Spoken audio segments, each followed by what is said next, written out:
दोस्तों अज ਹੁੰਦੇ हैं सिनावा के रंग चैनल के सीओ जनाब हीरो साहब नाल गलबात कर रहे हैं। उन्होंने दुकान के उत्ते पहुँचे हैं और उन्होंने हाल वाल करने उन्हें चैनल के बारे भी पूछे हैं। अस्सलाम वालेकुम। अस्सलाम वालेकुम साहब, सही क्या हाल है? हजूर ठीक सेट हो? तबीयत ठीक है? मिजाज ठीक है? सही अल्लाह का शुक्र साहब। हीरो साहब पिया ये तो सुनो जी आजकल है वो सुनाओ सही अपने सिनावा दे रंग दा हाल सुनाओ सही चैनल दा हाल नामा रंग सुनाओ। माशाल्लाह सही रहना पे। अच्छा सही साढ़े इलाके च करे ना एक दूजे को सपोर्ट नहीं करे हर भाई सही जिमें बाकी मैं डिठन चौक मुंडा दे गिनो कबीर वाला दे गिनो जी बाकी इलाके जिमें छोटे इलाके हैं जो एक दूजे को ना सपोर्ट करे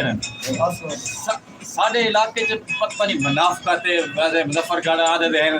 जिला मुजफ्फरगढ़ ज़्यादा मुनाफकत पाई जाती है और तुसा इतनी मेहनत की थी देखो चार तुसा फिल्मा माशाल्लाह बढ़िया बनाए उसके बाद मैं सुनावा के रंग फेसबुक से भी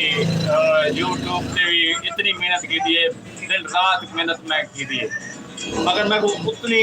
सिला नहीं मिले राज भाई सही सबको एक दफ़ा ना मुतहद थी होना पौधी जिला तहसील कोर्ट जो जितने हैं ना इन्हों को मुतहद थी होना पौधी उसके बाद अच्छा इनकम हजूर करे बिल्कुल जनाब होने की गल ठीक है क्योंकि बाहर दे जड़े लोगों का दे दे हैं चैनल दे दे हैं एक पे दे चैनल को सपोर्ट करें एक पे नाल जी जी रल मिल के बानन असल सादा ना मसेब बहुत सारा पिछते खासकर सिनेमा कोट तो ई लिहाज नाल बहुत सारा पिछते जी जी और जेड़ा तुसा काम करें दे वसेब दे सिनेमा दे रंग ते तुसा काम कीते या फलाई काम करें दे या न्यूज़ के हवाले नाल द्वारा बहुत बड़ा सुनहरी काम होंगे लेकिन इनके बावजूद भी थोड़ा चैनल उतना नहीं चलिया जितना उनको चलना चाहिए। ये सुनो सर जी आजकल क्या मसरूफियात है बस सुना यो सभी सरेकी वसेब अपना सरेकी झोंक टीवी चैनल है या उनके उत्ते फिरान लगे फिराने कोशिश करें दोस्तों को अदब के हवाले नाल शायरी के हवाले नाल चैनल से। अच्छा हीरो साईं तुसें ये दसो कि हुण साडे वसेब दे यूट्यूबर जेह्ड़े हैं ना तुसां यूट्यूबरें को क्या आखना चाहते वे उन्हें उन्हें कोई इहो जिहा पैगाम जेह्ड़ा तुहाडा दिल आंदा पिया होवे खासकर यूट्यूबर सर जी यूट्यूबर होवे या कोई भी प्लेटफार्म होवे कोई भी काम समझो मेहनत मंग रही मेहनत तुसा मेहनत करो अल्लाह ताला उनका फल लाजमी देसी चाहे आज देवे कल देवे जिवें आखदे ना सबर का फल मिठा है वाकई फल मिठा इन्हां दा एक रात विच इतने सब्सक्राइबर आने इतने वॉच टाइम बन वजे मगर साकू ना थोड़ा सबर करना पवे तुसा काम कीती रखो इंशाल्लाह मेहनत कीती रखो जितना मगर एक मेरा याद कराया तावन लाजमी एक दूजे जिवें तुसा कि यूट्यूब चैनल है तो तुसा उन कमेंट्स करो आधा घंटा लाजमी करो उन कमेंट भी हर चैनल ना कमेंट कर छोड़ा करो सब्सक्राइब कर छोड़ो लाइक कर छोड़ा करो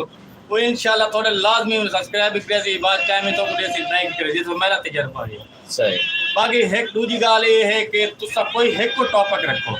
अगर तुसा व्लॉग बनाओ तो व्लॉग बनाओ अगर तुसा शायरो शायरी करें तो शायरो शायरी करो अगर तुसा फ्लाई काम करें तो फ्लाई काम आना चाहना एक टॉपिक रखो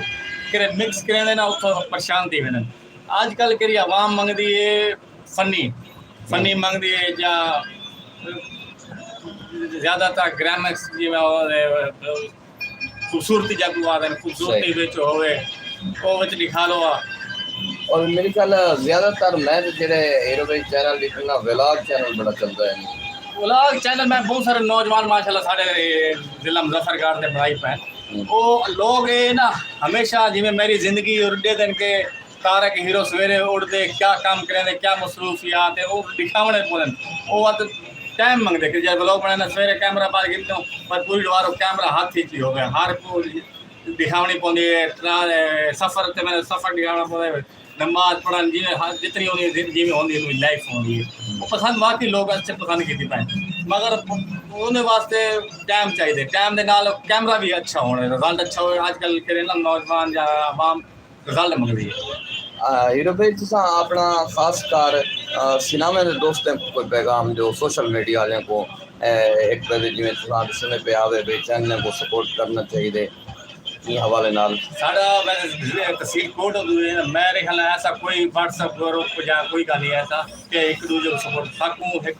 ग्रुप साकू बनावना पोसी फेसबुक पे बनाओ या व्हाट्सएप पे ग्रुप पे बनाओ कि यूट्यूब चैनल जितने हैं या कोई ऐसे सब दोस्त कोई ऐसी पोस्ट लावन के आओ सारे यूट्यूब पर एक जाते कट्ठे थीवन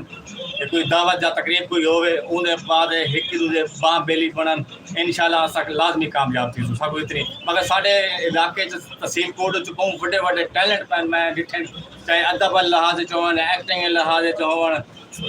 बहुत अद माशाल्लाह टैलेंट पैन मगर उनको पॉलिश करने वाला कोई ऐसा प्लेटफार्म मौजूद पैन साढ़े इलाके से साकू